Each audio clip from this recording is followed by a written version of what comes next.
What's up, YouTube? Heavy coming to you, Captain Awesome's Fish Room, Jeffrachromis Brovi, bringing you an update with the Gorillus Black Umbees. Haven't really done an update on these guys, ever, I think, but one of my buddies is interested in getting the remainder that I get once I'm done finding the pair I want. So, see, I have 6 in here, and I've already got a Dom male, which is this guy right here, I believe. I mean, they're looking great. They're looking fantastic. They're looking lovely, looking awesome. Lots of activity, lots of aggression, as you can see. I also have some F1 Rio Mag Umbees in here from Forest. So, Cichlid Man 09, as y'all know him. And that guy right back there, you can see him. If y'all remember that little Rio Mag that Forrest had that was just frickling up really hard and just looking fat, I mean, just jealously beautiful. That guy's starting to turn out like that. So, but as you can also see here, they are getting a little big for this tank. They will be getting a 55 here in the next couple days, I believe. That should be when I'm done rocking and rolling inside the new fish room. But yeah, I just wanted to do an update on these guys. I mean, y'all saw them when I got them in, and it wasn't too much later when I got these Rio Mags in, and you can see the size difference between the Rio Mags and the Gorillus Blacks. These fish definitely grow faster than, you know, the Rio Mags that I've seen, and the aggression level between these fish, even for Umbees, I have to say that they're a little bit more aggressive, in my opinion. Of course, I'm gonna have people disagree with me. I don't care. You know, it's what I've seen, it's what I've noted, and stuff like that. So, but I've definitely seen a higher aggression level with these Gorillus Blacks. That's the dominant male right there. I mean, he's just beautiful. I mean, I really can't wait to see these guys grow up. And from what I've seen on other videos, you know, it seems like the Gorillus Black Umbee is just the most aggressive one out there. From what I've seen, I mean, the character of the fish, once they get a little bit bigger, I mean, they just have a different stature about them once they get a little bigger. You know, in size comparison with the Gorillus Blues, like if I had one that was the size of Kronos right here, right now, from what I've seen on other, sorry about the glare, from what I've seen on other people's videos with people that keep these fish, it just seems like the Gorillus Black have a different type of attitude, you know, and it just goes to show you that, you know, it's awesome to watch these fish, guys. I mean, you can have 2 dovies out of the same batch, and both of them are going to act different, you know. I mean, both of them are going to have their own personality. Both of them are going to, you know, have their own characteristics, you know, as to the way they act, the way they eat, all that fun stuff. So, you know, it's just really interesting, and it's really fun to just sit and watch and, you know, form an opinion type deal on it. You can see that dominant male just swimming around gorging on the food. I'm feeding these guys cichlid cravers, by the way. The best damn food out there, in my opinion, again. Cichlid cravers, it's by Your Fish Stuff. I mean, it's an awesome food. Now, I did a review on this food, recommending it. And a buddy of mine, Mike, Cichlid Man, or I'm sorry, not Cichlid Man, Mr. Man 316, you know, he brought up a good point that, you know, well, how much of the food can I attribute to the colors in the fish, or how much of the, well, y'all get what I'm trying to say. It's been kind of a long week already, but you know, and that's a valid point, guys. You know, I don't want y'all to look at my smaller fish and say, wow, they're that color because of the food. No, that's not the fact, and I'm actually glad that he brought that up. You know, I mean, I think that's a really interesting discussion to talk about. and you know, just showing a video. So while I'm showing you these guys, I'm going to tell you a little bit about that.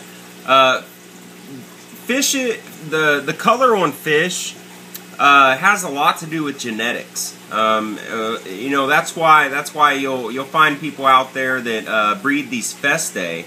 And this is the best example I can give of genetics and color, because people will pay an ungodly amount of money for Festae that have just gorgeous colors over even wild-caught Festae. And I'll tell you why, guys, because, you know, when you get inside fish keeping, you know, of course you want to have beautiful fish, and, you know, you want their colors to pop, and food does have a lot to do with that, along with water quality. But the biggest piece to that puzzle in, you know, how your fish look is going to be the genetics of their parents, the genetics of the parents before them, you know, just line-bred genetics. You know, that's why you'll find people going out and, you know, just looking for certain traits and certain characteristics on the body and the color and the fin structure of fish to breed it with another perfect specimen to get, you know, that ultimate color line. You see this inside Real Hard Cichlids Aquatic Kennels, and I use him as an example because Skip's been around a long time, definitely knows what he's doing, knows how to isolate those color traits and just breed it out of the fish. And, you know, I admire him for that. I mean, that is, it took him a long time to get where he's at today, and, you know, that's just it's just admirable, in my opinion. You know, and that's why, you know, when you look at fish like Festae, that's why they, you know, fetch such a high price with people that breed them, is because so much money is put into those fish. You can see that little Rio mag I was telling y'all about back there. Just all kinds of freckles on that fish. But you know, genetics is the main puzzle piece inside the color of your fish, guys. It's genetics, okay? You can't have a drab-colored fish that came from a genetic pool of drab parents. Now, generally, whenever you breed, you know, generally whenever you breed a fish to get fry, the fry are going to look better than their parents. So, I mean, most of the time that's a given. So, what I'm talking about is you know, finding the best possible color genetic inside of that particular species that you're looking for, and you know, kind of isolating that gene and breeding it out of the fish to get the color that you're looking for.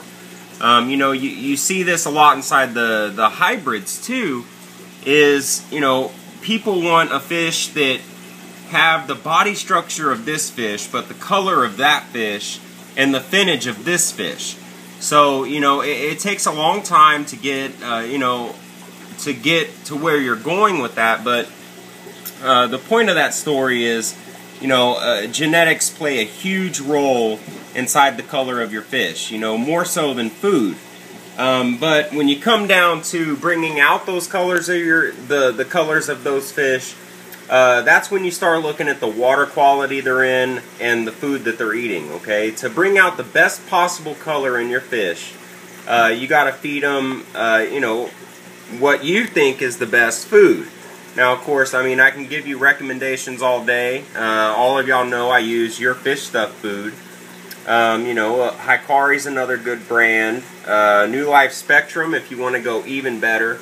But of course, you know, I'm going to say that, you know, Your Fish Stuff brand is the best food out there, you know, because I really like the food. But, you know, I already did a video on that. So, just a little update on the Gorillus Black Umbees. You know, a few things to come. I'll come over here and let me show y'all something else. We'll do a little bit more feeding while we're at it. That little bud that was coming out off the flame sword. I'm getting tired of these fish digging up these plants. But you can see the flame sword right back there. You can kind of see one of the leaves. But if y'all can remember, I showed y'all that what I thought was a flower pod and it was right here the last time I showed y'all, but look at this. It actually grew twice more up, and now it's starting to produce these little bud-looking things. You can kind of, well, there we go. Let me show you if I can get it to focus. Now, you can kind of see those little buds on there. Now, I think those might flower. So, but I'm not completely sure. But you know, of course, stay tuned for that. Because if it flowers, guys, you know, I'm going to be really excited about that. You see all these fish in here. A lot of these fish are about to get sent out to my buddy Anthony CU or something like that. I can't remember his name on YouTube. I know, or exactly what it is anyway. But you know, I'm sending out I'm sending him some Feste, some Jaguars, and a few Umbees, I believe. And I think that he told me that he wants this Motaguins right here. We're going to see what we're going to do about that. And, but yeah, other than that, guys, I mean, everything's going great. Thanks to y'all that, you know, have messaged me or text messaged me and even emailed me, you know, asking them if I was okay and stuff like that. I really appreciate that, guys. You know, I never would have thought that, you know, I would have had people on YouTube, you know, concerned about my whereabouts. You know, it might be more so y'all want to see my fish more than anything, and I appreciate that too. You know, I mean, I just appreciate the fact of people checking on me. And now that we're getting to the end of the video, about to wrap it up, I want to do a few shout-outs, some well-deserved shout-outs. You know, people in this community that are doing great things and are just masterminds in the community, in my opinion. And just all around great people. So, oh, one more thing I wanted to show y'all before we get to that. I was doing a water change inside this little tank here the other day. Let me see if I can find this little booger. But I was doing a water change. I was sitting here looking at it. And, you know, as far as I knew, this thing was empty, okay, guys? Now, what happened is I spotted a little fish in here, and it's definitely not a cichlid. But, you know, I don't think I'm going to be able to find them now that I want to show somebody. But what it looks like is one of those silver rainbows with the red fins. That or a celestial pearl danio. Now, it could have come from two places. Y'all remember back when I got... there he is, right there. There he is. Y'all see him? See if we can get him. Yeah, there he is, right? Right. Well, damn it. Quit moving, you little bastard. I'll come around here and take a look. Well, let me try to get it focused for you. Here he comes. See that little guy right there? See how it looks like one of those rainbows? But, yeah. I mean, I've done some pretty drastic things to this tank, you know, experimenting. I had some algae growing up here that completely wiped out the glosso and the HC that I put in there. I finally dealt with it. But anyways, I was dumping, I mean, mass amounts of Excel in this tank. And to get rid of the algae, and you know, of course, it made my plants go nuts. But you know, I mean, one dose that I put in there one day, I think I put 10 milliliters in there, which for a 10-gallon tank, you know, I mean, it's not a lot, but guys, that's a lot for a 10-gallon tank. And he's still kicking. I mean, I did a blackout on this tank probably for like 2 or 3 weeks. Still kicking. There he is right in the front there. But anyways, two places this could have come from. Y'all remember that I got the bumblebee shrimp from Mr. Mom, and I put them in here. And then all this guppy grass and hornwort that I have in here, I got it from my buddy up at Fish Paradise. So it came from one of those two places. I really think it is a rainbow. one of the silvery looking ones with the red fins. I really think it is one of those. It has the body structure, and it just has that color to me. I haven't kept too many rainbows besides those little dwarf ones way back when, but you know, I just thought that was pretty cool. And normally, if I found something like that, I'd take it out and feed it to the fish. But, you know, I mean, if this guy survived that long inside these harsh conditions, I mean, there's no heater in here. I mean, it was blacked out. I've been dumping Excel in there. I think I even did a water change with a little bit of chlorinated water to try to treat some of that algae. But anyways, and that guy just, you know, kept on kicking and, you know, just kept the ball rolling. So I thought that was awesome. So he's going to be with me for the long haul. And I'll try to show you this guy right here. Nope, glass is too dirty, but those guys in there. But anyways, let's get to the shout-outs. You know, a couple well-deserved shout-outs. First and foremost, you know, I want to give a shout-out to Blizzo Woman.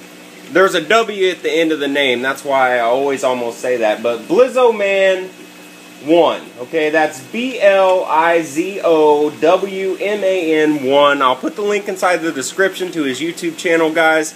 Make sure you check him out and sub up to this guy. I mean, he's a real cool cat, real down to earth, you know, just really into the hobby, and just, I mean, an all around just great, well-rounded guy. I mean, this cat, I bought some really rare Hygrophila from him.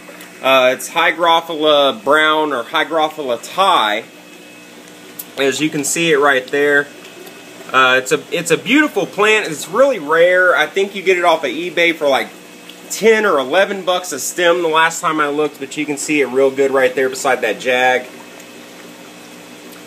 I bought that off of him, and you know, not only did he send me that, but he sent me this plant right here. I think he called it Bacopa, starts with an N, I can't remember. Bacopa something. Sent me some Java Fern, and sent me some of this stuff right here. I have another example right here, you can see it better. This stuff right here. If I can get it to focus. Yeah, that stuff. You know, I really dig this plant. It looks nice, but you know, sent me all that stuff, and I was only expecting the Hygrophila, okay? So, you know, just a really cool guy, and when I told him, you know, thank you, I just opened the box and all that stuff, he said, you know, I don't like throwing stuff away, and I'd rather pass it on to another hobbyist that's going to use it. And those of you that know me, y'all know that I'm like that as well. I love making the hobby cheaper for everybody. Y'all see that with the Ludwigia inclinata tornado that I sent over to Peabody's Paradise for him to grow up and just get mass quantities of it, so it's not, I forget how much it was a stem, like 30 bucks or something like that. So that's no longer going to be that expensive once we get that growing. Look at that, look at these festae in here, guys. They're just looking sick. If I can get them to swim around. Maybe not. But anyways, so yeah, huge shout out to Blizzo Man 1. Next on my list, I want to give a shout out to Jamie McNeely. Okay, this video was actually made from a request from him. He wanted to see the Gorillus Black. That's the buddy that wants to pick up the rest of them from me. So he wanted to see them. You know, see how big they were, look at their colors and stuff like that. So big shout out to him. Plus, he has a bulldog, an English bulldog, guys. And any of you that own an English bulldog, y'all know what I'm talking about. If you're a fan of the English bulldog, you're a fan for life. Here's mine right here, taking her 20-second nap for the day. And that's not 20 seconds, guys. I'm talking about this is the 22nd time she's taken a nap today. You know, the Wooga Mama. It's the Wooga Beast. Yeah, yeah. The English Bulldog. So, big shout out to Jamie. And then, my boy Cichlid Man 09. Now, y'all hear me give him a shout out a lot, guys, but Forrest inside of his fish room is doing a lot of innovative things over there. You know, he came up with a recipe for this gel food, okay? Now, any of y'all that have watched my channel since the beginning, y'all have seen me try gel food, never being able to get the concoction right, to get that consistency like Repashy Superfoods. So, you know, I just applaud him, you know, because it takes a lot of time and patience, you know, and he could have read it offline, of course, but just that he shared it on YouTube and stuff like that, you know, you know, Forrest, y'all know what I'm talking about. I mean, every video that he makes is just a knowledge bomb dropped. So, you know, huge shout out to him. And then Mr. Man 316. I got some fishies coming from Mr. Man maybe next week. So stay tuned for that. I want to give him a shout out because, again, another innovative guy inside the fish room doing awesome things over there. You know, and his Umbee, Magnus, oh my God, that is the most beautiful Umbee I've ever seen. I love that fish. You know, I hope to one day have an Umbee that looks like that, you know, so huge shout out to him. And then huge shout out to Freshwater Predators, my boy Jason. I got something coming from him that I have been wanting for so long, guys, so long. And you know, it's going to be coming from him. Gave me a hell of a deal on it, and you know, I just can't wait for that. So stay tuned for that. Lots of fun things coming up. There's going to be a fish room debut soon. It's almost done, and the deadline actually got pushed up because y'all know how HOAs are inside those. Ugh, I can't stand them. But anyways, hope y'all enjoyed the video. As always, be sure to rate, comment, subscribe. Let me know what y'all are thinking. This is what I'm doing. This is what I've done. And y'all have an awesome Tuesday. Have an awesome 4th of July. And we'll see y'all next time. Adios.